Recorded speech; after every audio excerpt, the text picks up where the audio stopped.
उसकी मूर्ति नहीं लगानी है, ऐसा किसके द्वारा कहलवाया जा रहा है? एक आदिवासी के द्वारा आदिवासी को कहा जा रहा है कि इसकी मूर्ति नहीं लगानी। जस्ट आप उल्टा देख लो, श्यामा प्रसाद मुखर्जी का नाम सुना आप लोगों ने? नहीं सुना? नहीं। लेकिन आपके प्रतापगढ़ के अंदर श्यामा प्रसाद मुखर्जी हॉल होगा, डूंगरपुर के अंदर है, यानी पूरे भारत के आदिवासी इलाकों में श्यामा प्रसाद मुखर्जी हॉल है। तो श्यामा प्रसाद मुखर्जी कहां का था आपको पता है? श्यामा प्रसाद मुखर्जी कोई भील था क्या? कोई आदिवासी था? श्यामा प्रसाद मुखर्जी बंगाल का ब्राह्मण था और आदिवासी इलाके के अंदर उसके नाम से हॉल बनाए जा रहे हैं। तब हमारा नेता उसके विरोध में नहीं बोलता है। और एक हम बिरसा मुंडा की मूर्ति लगाते हैं तो कहता है नहीं ये तो झारखंड का था। ये आपको बहुत समझने की जरूरत है, जानने की जरूरत है। जो बिरसा मुंडा आपके लिए करके गए, जमीन की रक्षा करने का आपको देखे गए, कानून बना के गए, क्या उसकी रक्षा आज हम लोग कर पा रहे? आज हम 5, 6 साल 10 साल से ये धंधागढ़ कर रहे हैं, लेकिन हमारे नेता इस चीज को इंप्लीमेंट करा पा रहे? चाहे आपका प्रतापगढ़ का नेता हो, चाहे डूंगरपुर का हो, चाहे बांसवाड़ा का हो, चाहे 10 राज्यों का आदिवासी एमएलए हो, या आपके 47 एमपी जो सांसद आपने भेजे हैं वो वहां जाके आदिवासियों के जल जंगल जमीन और अधिकारों के बारे में नहीं बोलते। इसलिए हमको ये मजबूरन कहना पड़ता है कि आदिवासी ही आदिवासी का दुश्मन है, आदिवासी ही आदिवासी का दुश्मन है। और कौन सा आदिवासी? जो स्वार्थ की राजनीति करता है, जो अपनी कुर्सी बचाना चाहता है, जो अपने तिजोरी भरना चाहता है, जो अपने कमरा बनाना चाहता है, और झोपड़े में रहने वाले आदिवासी को रोड और लाइटें और शिक्षा स्वास्थ्य नहीं देना चाहता, वही हमारा विरोध में है, वही आदमी हमारा विरोध में है। मैं किसी एक नेता को नहीं कहना चाहता, पूरे देश के नेताओं को कहना चाहता हूं कि हमारा आदिवासियों का जो सामाजिक नेता बिरसा मुंडा थे, टंटा भील थे, पुंजा भील थे, उनके नक्शे कदम पर अगर चल के हमारे लिए लड़ेंगे तो निश्चित रूप से आने वाले समय में हर आदिवासी के घर में एक बच्चा सरकारी नौकरी में हो सकता है। हर एक बच्चा, एक परिवार में एक बच्चा सरकारी नौकरी में हो सकता है। लेकिन ये लोग चाहते नहीं है कि आदिवासी बच्चा सरकारी नौकरी में जाए और पढ़ लिख कर जानकारी ले लेवे और इस समाज को आगे बढ़ा देवे। तो हमको जो चुनावों के समय में वोट लेने पड़ते हैं, वो वोट हमको मिलेंगे नहीं, क्योंकि आदिवासी को जानकार हो गया है, समझदार था। आदिवासी परिवार की ऐसा करके हमारे बच्चों को नौकरी नहीं दिलाना चाहते, वो हमारे लिए बोलना ही नहीं चाहते। मैं आप लोगों को कहना चाहता हूं, हम लोग 2015 से तो आदिवासी परिवार में काम कर रहे हैं। उससे पहले जब से कॉलेज में थे तब से आदिवासी समुदाय के बच्चों के लिए लड़ रहे हैं। हमारा भाई ने अभी बताया, ये बूझ साहब ने हमको बताया, जब ये 2011 के अंदर डूंगरपुर में आए थे, उस समय हमने इनको कहा था कि अरविंद भाई क्या हो आप? तो अरविंद भाई ने कहा मैं तो बूझ हूं और मिड़ा हूं। इस बात को आप लोग ध्यान से सुनिए। मैं 2011 की बात 2022 में करना चाहता हूं। अरविंद भाई को कहा, अरविंद भाई आप कौन हो? जब हम लोग वहां पे बिल करते थे तो अरविंद भाई और आपके प्रतापगढ़ से 150 लड़के आए थे और नाराज होकर चले गए, हट हम तो बिल नहीं है, हम तो मिड़ा है। लेकिन ठीक है, कोई बात नहीं भाई, आप लोग जाके पटवारी से तलाश कीजिएगा और जाके अपना डॉक्यूमेंट दिखाइए। 2011 में अरविंद भाई बूझ ने अपने पिताजी को कहा कि पापा पटवारी का मुझे आपका जो जमीन का पट्टा है, नकल है, वो लाओ दो। उसमें लिखा हुआ था पिताजी का नाम मीणा। फिर उसको कहा यार हम तो मीणा है। फिर उन्होंने जाके पटवारी को कहा, फिर आगे जांच करवाया, फिर आगे जांच करवाया और 5 दिन के अंदर प्रतापगढ़ के साथियों को बोल के वापिस डूंगरपुर आ गए और बोले नहीं यार कांति भाई और भंवर भाई जो आप बोल रहे थे वो सही है, मेरा नाम है अरविंद भूज मीणा, मेरे बाप का नाम मीणा, मेरे दादाजी का नाम मीणा, लेकिन उनके पिताजी का नाम बूज और भील के नाम से जमीन के नकल में पहले हुआ करता था। आज हम डूंगरपुर के अंदर जो भी आदिवासी भील रहते हैं उनको भी इस प्रकार से मीणा बनाया जा रहा है। तो मैं कहना चाहता हूं कि आप मीणा हो बने रहो, उससे ऊपर रावत हो बने रहो, उससे ऊपर उजले मीणा हो बने रहो, उसके नीचे मेले मीणा हो बने रहो, हमें कोई आपत्ति नहीं है। लेकिन हमको ये सोचना है कि हम उजले रावत भावत जो भी है, लेकिन हम आदिवासी हैं और देश के मालिक हैं, ये आपको सोचना है। इस लड़ाई में अगर आप साथ दोगे तो बिरसा मुंडा की लड़ाई आपके धरातल पे जरूर रिजल्ट लाएगी। हमको रिजल्ट चाहिए। मैं तुम्हें मने ओळखता हो, मुझे पहचानते होंगे कुछ लोग, बहुत ज्यादा युवा पहचानते हैं। और प्रतापगढ़ की इस धरती पे मैं 2013 से काम कर रहा हूं, 2013, और मेरे काम करते करते एक एमएलए भी बन गया है आपका। और मुझे लगता है कि वो एमएलए अब चाहे बने न बने, मुझे लगता है कि आप लोग अब कुछ चेंज करने वाले हो। मुझे लगता है, मैं किसी एमएलए का विरोधी नहीं हूं। आपके साथियों ने मुझे एक कागज दिया है, उस कागज का मैं थोड़े से बाद में बात करूंगा, क्योंकि मैं जो सोच के आया हूं वो बात में भूल जाऊंगा। तो मुझे ये बताइए, बिरसा मुंडा ने जो लड़ाई लड़ी थी जमीन की,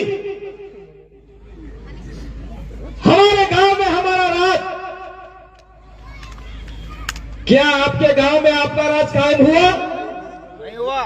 आपके गांव में आपका राज कायम हुआ क्या? हमारे गांव में हमारा राज, कोई राज कायम नहीं हुआ। जब बिरसा मुंडा जिंदा थे, जब हमारे बाप दादा जिंदा थे, उस समय आदिवासी इलाके में आदिवासियों का राज था। और आज की तारीख में बीडीओ का राज है, कलेक्टर का राज है, और बाहर के आए हुए दिकू समाजों का राज है। और जो आदिवासी का मूल राज था वो राज ही खत्म कर दिया है। इसलिए अगर बिरसा मुंडा को सच्ची श्रद्धा से आप लोग मानते हो, पूजते हो, तो उन्होंने जो नारा दिया था, अबुआ दी सुन रहे अबुआ राज, यानी हमारे गांव में हमारा राज, इस चीज को आपको मानना होगा, समझना होगा और पढ़ना होगा।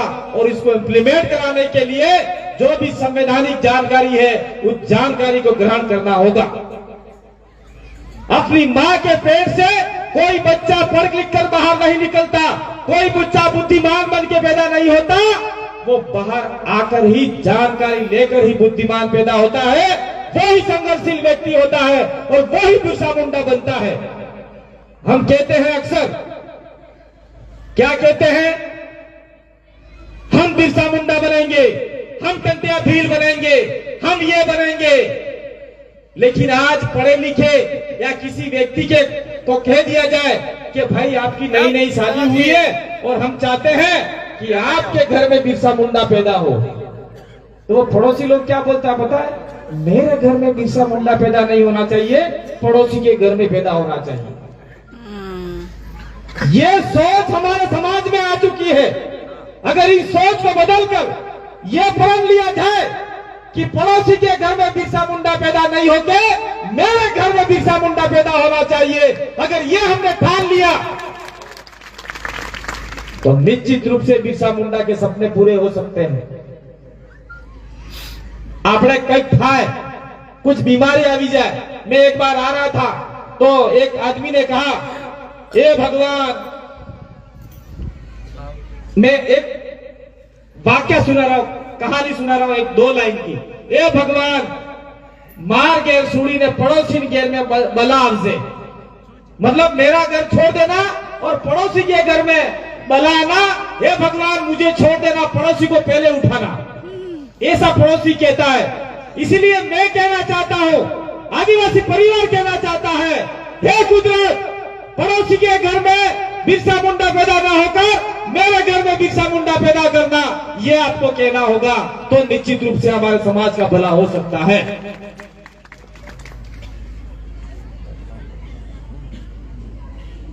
बिरसा मुंडा ने 25 साल की उम्र में, हमारे सारे वक्ताओं ने बताया, मात्र 25 साल की उम्र में आज हमारे जितने भी यहाँ युवा साथी बैठे हैं, मैं खुद 40-45 साल का हो गया, और जितने भी युवा साथी हैं वो 25 साल पार कर गए, लेकिन बिरसा मुंडा जैसी लड़ाई नहीं लड़ पाए। और आज बिरसा मुंडा की लड़ाई जो भी लड़ना चाहता है, लड़ाई के लिए आंदोलन करना चाहता है, तो आपके इलाके में जो अखबार है, जो टीवी है, जो मीडिया है, वो आदिवासी युवाओं को कहता है ये तो नक्सलवाद फैला है, ये आतंकवाद फैला रहे हैं। ये टीवी वाले, ये मीडिया वाले जानबूझकर ऐसे शब्द इस्तेमाल करते हैं जिन शब्दों से हमारा आदिवासी समुदाय का कोई लेना देना नहीं है। कुछ समय पहले हमारे जयेश के साथी आए हैं मध्य प्रदेश से, वहां का शिवराज सिंह चौहान का ओएसडी है लक्ष्मण सिंह मरकाम, वो हमारे भील प्रदेश के कार्य को, आदिवासी परिवार के कार्य को, जयेश के कार्य को पीएफआई फंडिंग बोल रहा था। मैं इस प्रतापगढ़ की धरती से कहना चाहता हूं, जितने भी जयेश से युवा कार्यकर्ता है, भील प्रदेश से कार्यकर्ता है, लक्ष्मण सिंह मरकाम को मुंह तोड़ जवाब देना होगा। अगर आप लोग चुपचाप बैठे रहे तो ऐसे झूठे एलिगेशन लगाकर हर आदिवासी युवाओं को फंसाने का षड्यंत्र रचा जाएगा। अभी 2-4 दिन पूर्व, शायद कल परसों की घटना है, हम लोग इस बात को कहना नहीं चाहते, लेकिन आदिवासी इलाके में डूंगरपुर, बांसवाड़ा, प्रतापगढ़, उदयपुर, सिरोही और आपका ये हो गया नीमच, मंदसौर, झाबुआ, अलीराजपुर, बड़वानी, दाहोद, गोधरा, पंचमहल, अलवरी, जितना भी हमारा भील प्रदेश का इलाका है, इस भील प्रदेश के इलाके में बूढ़ों को, बुजुर्ग को, महिलाओं को, बच्चों को, सबको सावधान हो जाने की जरूरत है। इस आदिवासी इलाके में कुछ लोग हमको बदनाम करने के लिए विभिन्न प्रकार के षड्यंत्र रच रहे हैं। वो षड्यंत्र किस प्रकार से रचेंगे वो हम लोग आपको नहीं कह सकते, क्योंकि हमें भी अंदाजा नहीं है। मैं इस मंच से कहना चाहता हूं, कभी उदयपुर के पास में एक रेलवे पटरी के ऊपर कुछ बम धमाका जैसा हुआ, बम था कि भड़ाका था कि कुछ था, वो हमको मालूम नहीं। हमने टीवी मीडिया में, अखबार में पढ़ा, और आज अखबार वाले, टीवी मीडिया वाले एक शक शंका की बात कर रहे हैं कि यहाँ पे पीएफआई फंडिंग हो रहा है किसी चीज को लेके, यहाँ पे नक्सलवाद जैसी गतिविधियां हो रही है, यहाँ पे कट्टरवाद जैसी बातें हो रही है, कोई अलग राज्य बनाने वाले व्यक्ति ऐसा गुजरात के इलाके में लिखा। तो हम लोग आदिवासी परिवार के मंच के मार्फत से सरकार को निवेदन करना चाहते हैं कि आदिवासी इलाके में इस प्रकार का कुकृत्य किसने किया, उसकी सत्यता से जांच होनी चाहिए, ताकि आदिवासी भी आपके साथ में कंधे से कंधा मिला के जांच करवाने में आपके साथ में सहयोग की बात करता है। जांच होनी चाहिए। कौन हमारे आदिवासी इलाके को इस प्रकार के गंदी नजरों से देख रहा है, वो हम लोग भी कहना चाहते हैं।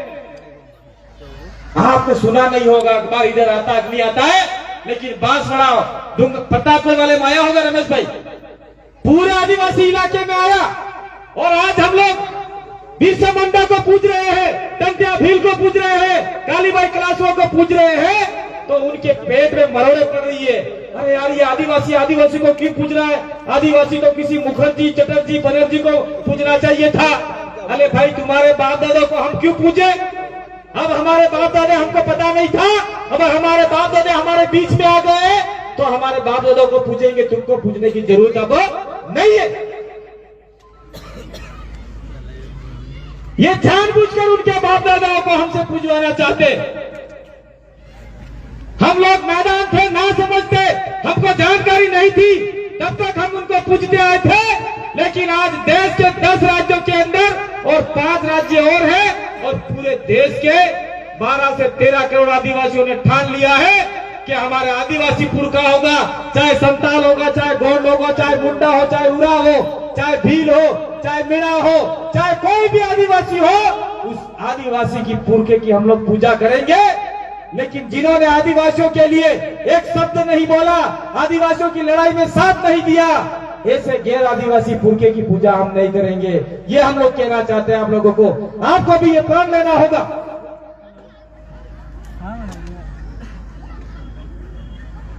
कहने की बहुत सारी बातें हैं। तत्कालीन समय में 1875 में बिरसा मुंडा ने जन्म लिया, उससे पहले टंटा भील ने जन्म लिया, उससे पहले तिलका मांझी ने जन्म लिया, उससे पहले बहुत सारे आदिवासी समुदाय में बहुत सारे हमारे महापुरुषों ने जन्म लिया और हर महापुरुषा आदिवासियों के लिए लड़ के गया। और आज हमारे बीच में पैदा होने वाले आपके यहाँ के रामचंद्र खलाड़ी, मन्नालाल रावत, वो क्या कर रहे हैं हमारे समाज में?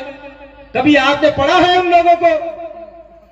जानबूझकर बार बार गंदी बातें प्रसारित कर रहे हैं और कहते हैं कि बिरसा मुंडा ने ईसाइयों को बनाया, बिरसा मुंडा ने हिंदू सनातन धर्म को आगे बढ़ाया। गलत बात है ये। बिरसा मुंडा ने जल जंगल जमीन की लड़ाई को आगे बढ़ाया और आदिवासी संस्कृति को आगे बढ़ाया और प्रकृति पूजक धर्म को आगे बढ़ाया, न कि किसी और धर्म को आगे बढ़ाया। जानबूझकर ये भगवान की पदवी देकर हमारे महापुरुषों को छीनना चाहते। आज से 5-8 साल पहले हम लोग बिरसा मुंडा की बातें किया करते थे, मना करते थे। कौन बिरसा मुंडा हम नहीं जानते, कौन टंटिया भील हम नहीं जानते। वो तो अपने बाप तक को नहीं जानते, अपने बाप की जगह दूसरे बाप की जय कर रहे थे। और आदिवासी परिवार जय सोल फिर प्रदेश जागा तो हमारे आदिवासी महापुरुष की जय करने लग जाए तो आज हर देश का मुख्यमंत्री, चाहे मध्य प्रदेश हो, चाहे गुजरात हो, चाहे राजस्थान हो, चाहे महाराष्ट्र हो, अशोक गहलोत भी पुंजा भील की जय बुलवा रहे हैं, बिरसा मुंडा की जय बुलवा रहे हैं। आपका शिवराज सिंह चौहान भी बुलवा रहे हैं, गुजरात का भी बुलवा रहा है, मध्य प्रदेश आपका महाराष्ट्र का भी बुलवा रहा है। यहाँ तो छोड़ दीजिए, देश का प्रधानमंत्री भी बिरसा मुंडा भगवान की जय बुलवा रहा है। तो आप आदिवासियों की ताकत बहुत तेज है, उसको और तेज करने की जरूरत है भाइयों। अगर जिस दिन आदिवासी एक हो गए तो निश्चित रूप से आपके 5वीं अनुसूची में जो अधिकार दिए हैं वो अधिकार इंप्लीमेंट हो सकते हैं। अगर हम लोग धीरे धीरे ठंडे हो गए, कमजोर हो गए तो ऐसे एलिगेशन लगाकर हमारे बच्चों को प्रताड़ित किया जाएगा। मैं एक बात और कहना चाह रहा हूं। हमारे और भाई ने कहा था, एक भाई ने कहा था कि काकरी डुंगरी मैटर हुआ तो मारे आईन का किंबा भी हमने तो ध्यान रखी। आपने सोना बीएड करावा, पैसा नहीं મળે, દુગણા नहीं મળે, ખેતર ગણને મેલા, રકમ ગણને વિસી દીએ, 100 સપા બોકડા વિસી દિયા, કુકડા વિસી દિયા ને ટ્રેનિંગ કરાવા જયપુર મોકલા।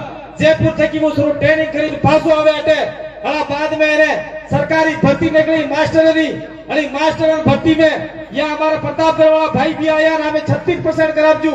36% करावा बाद में 1000 ने 1167 पद खाली रही गया अपने आदिवासी ना। એને ભરાપા હારું સોરાવટે આપણે બોખલા પાલમાં જઈને બેઠા और वहां पे लड़कों ने आंदोलन किया। इस बीच में कुछ गुंडे किस्म के लोग आ गए, दुकानों में आग लगा दी, गाड़ियों में आग लगा दी। हमारे बच्चे जो आंदोलन कर रहे थे वो भाग गए। उसी बीच में राजस्थान सरकार ने, अभी वर्तमान में बैठी राजस्थान सरकार ने बिना आदेश, कोई लिखित आदेश नहीं, शूट एंड साइट का ऑर्डर दे दिया। अटले हो के जो भी दिखे गोली मार दो, जिसमें 14 साल के 2 बच्चे मारे गए। 14 साल के 2 बच्चे, इतनी लंबी बड़ी गोली उसके यहां से यहां आर पार हो गई। अटली मोटी बंदूक ने गोली सोरान साथिंग लागी, आए मोरम में नहीं गई। कितनी बड़ी घटना हमारे समाज के साथ में इन राजस्थान सरकार ने किया। और आज जो गोली चलाने वाला पुलिस वाली थी वनीता ठाकुर, उसको कहा गया कि आप बहादुर हो, आप ताकतवर हो, आपने बहुत बड़े अपराधियों को गोली मारी, आतंकवादी को गोली मारी, ऐसा कह के जयपुर के अंदर उसको इनाम दिया गया 6 लाख रुपया और वीरता पुरस्कार दिया गया। अरे नालायक सरकार, हमने जब बात की थी 25 लाख रुपया मरने वाले परिवार को और उसके माता पिता को एक नौकरी देना, लेकिन वो उन बच्चों को कोई रुपया पैसा नहीं दिया और जो गोली मारने वाला था उसको 6 लाख रुपया दिया। कितना बड़ा अन्याय हमारे साथ में हो रहा है, कोई बोलने के लिए तैयार नहीं है। चाहे वो नेता हो, चाहे फूल वाला हो, चाहे हाथ वाला हो, चाहे टोपी वाला, कोई भी सारे नालायक गधे किस्म के लोग हमारी आवाज बोलने के लिए नहीं है। मुझे मजबूरन होकर कहना पड़ता है। और जिस दिन हमारी मांग ये है कि हमारा समाज ताकतवर हो, हम आंदोलन करें, लड़ाइयां लड़े, लेकिन ऐसे नेता अगर विधानसभा में जाते रहे तो आंदोलन करने वाले थावरचंद जी, आंदोलन करने वाले मांगू भाई, आंदोलन करने वाले रमेश भाई और ऐसे ऐसे ये हमारे जितने भी साथी हैं प्रतापगढ़ के, उनको तो जेल में बंद कर देंगे। क्या होगा उस समय? इसलिए हमने ये सोचा है, आदिवासी परिवार का जन जागरण बिन राजनीतिक, बिन धार्मिक, बिन संगठन, बॉर्डर लेस के आधार पर चलता रहेगा। और जो आदमी विधानसभा में जाना चाहता है, लोकसभा में जाना चाहता है, वो तन मन धन से तैयारी करे ताकि ऐसे गेंडे नेताओं को वहां से भगा के फेंके। चल बाप, अभी हीरालाल जी ने बोला था, जब तक तोड़ेंगे नहीं तब तक छोड़ेंगे नहीं, ऐसा बोला था। लेकिन मैं कहता हूं, जब तक